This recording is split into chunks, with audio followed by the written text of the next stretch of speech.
Good morning, everybody. Beautiful Monday, rainy morning. I am stuck at Lavington Mall because I'd come for my yoga class that we usually have a class at 8 a.m.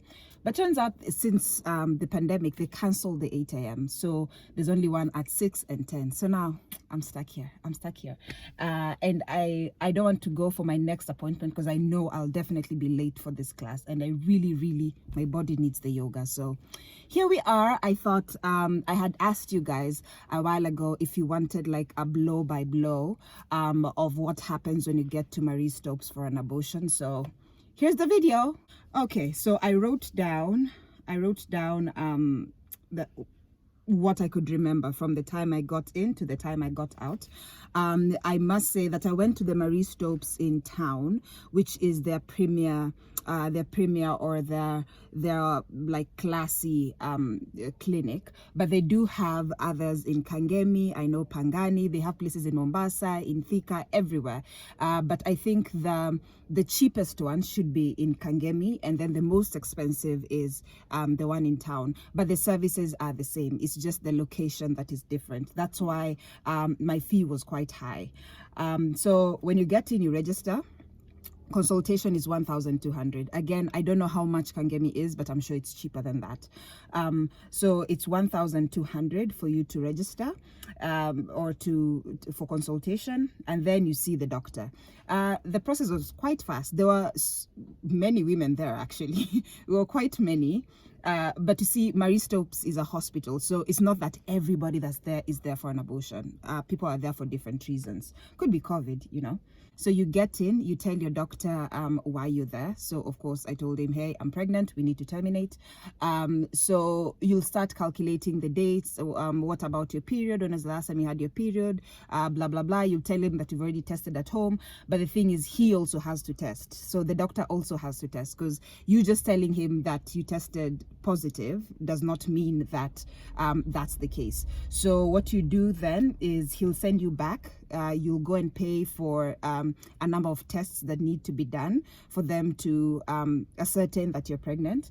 Plus, you've already told him that you want to abort, so they'll do other tests as well. So the tests that they're going to do are they'll draw your blood and they'll do a CBC. I'm assuming that's like the blood count, if I'm not wrong, because you're going to bleed a lot. So they need to know if you qualify. Like, do you have enough blood to begin with? And then they'll do the pregnancy test. They called it the serum. That costs 1,200. So I'm guessing that's the pregnancy test with your blood instead of urine. And then they'll do the pelvic ultrasound. So the ultrasound is one to ascertain that you are pregnant, indeed pregnant, to also check that it's not ectopic, like it's just a regular pregnancy, and also most importantly to check how far along you are. And the reason why they need to know how far along you are is because then that determines what kind of abortion you're going to get. Will you get the medical abortion, or will you get the surgical abortion? So the medical abortion is the one where you take the pills. The surgical abortion is the one where they vacuum everything, where they clean you out. And that's, so I didn't do that one. So in this video I'm only going to talk about the medical abortion. I hope that we could have someone who's brave enough, who's gone through a surgical abortion, who will maybe come in and will do a live, and maybe they'll explain what happens in a surgical one, because I haven't gone through it, but I know about the stories that happened there. So those tests alone costs in total, I've now spent 5,900, including the consultation. So the number just keeps going up. So now it's 5,900 that I've paid. And then you go back in to the doctor. So now he has your test results, and now he's 100% sure that you are pregnant.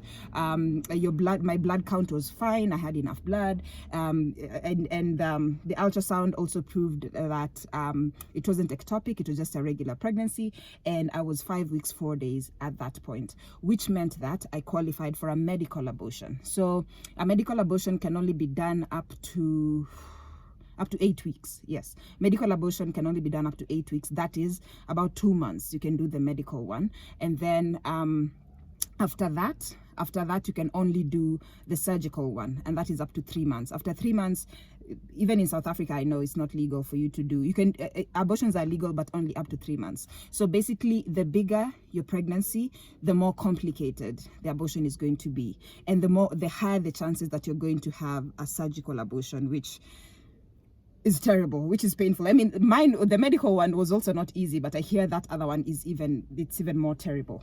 So anyways, you go in, and now the counseling starts.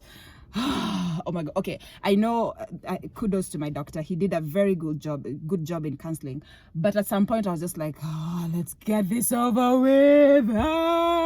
I'm too tired, let's get this over with. But I understand, like, it's his duty to actually counsel you, to tell you what's gonna happen, to tell you the repercussions, to also explain to you that this is a permanent thing and there are going to be repercussions in the end, so you have to be absolutely sure. So he did a lot of counseling. But anyone who's had an abortion before will let you know that a woman who's determined to terminate, she will terminate, doesn't matter how long you cancel her for. So in my head I was just like, oh my god, let's get over with this, because this abortion is definitely happening. Like, no amount of counseling was going to change my mind at that point. So after the counseling is done, and they still ask you, are you still sure you want to go through with this? And then I said, obviously, yes, please, let's just get it over with. So after that, what happens is you will sign a consent form. So you will sign agreeing that you're of sound mind and you are the one who's choosing this procedure. So you'll sign for that. And then what they're going to do, they're going to check your weight. They will check your pressure, and then the one that was, to me, the most disgusting test of them all is they'll check if you have any infection. So the doctor said they have to check for infections, because if you have any infection, then the abortion cannot go on. They'll have to deal with that infection first before the abortion happens. So how he checks for the for any infections is you lie down, open your legs, and then he's gonna, with gloves obviously, he's gonna insert his fingers and then to your cervix, and then as he inserts the finger, he's gonna be pushing pushing your abdomen, just pushing your squeezing or pushing your abdomen, just to and then you have to tell him if you feel any pain. So if there's any pain that you feel, that's an indication that you have an infection. So they'll have to check for that infection first before the abortion happens.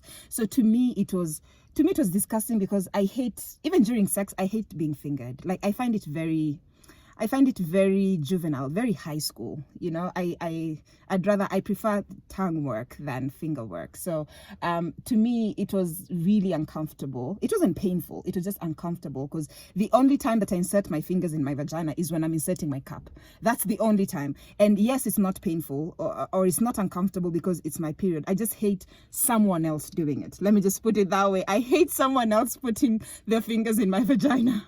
And then after that, you have to go back to the reception so that you now pay for the actual abortion, and that cost 12,600. Okay, so you go back in and then the doctor's gonna give you one pill for you to take with some water, and then he explains that pill is to reduce estrogen. If I'm not wrong, it can't be progesterone. I think he said estrogen, but I'll have to double check that. But basically what that does, it cuts the blood supply to the uterus. So during the abortion, you're not going to lose as much blood as someone else who did not take it. So they have to prepare your body for that to happen. So they'll cut the blood supply, and then so that should take 48 hours, because then the actual abortion will only happen 2 days after.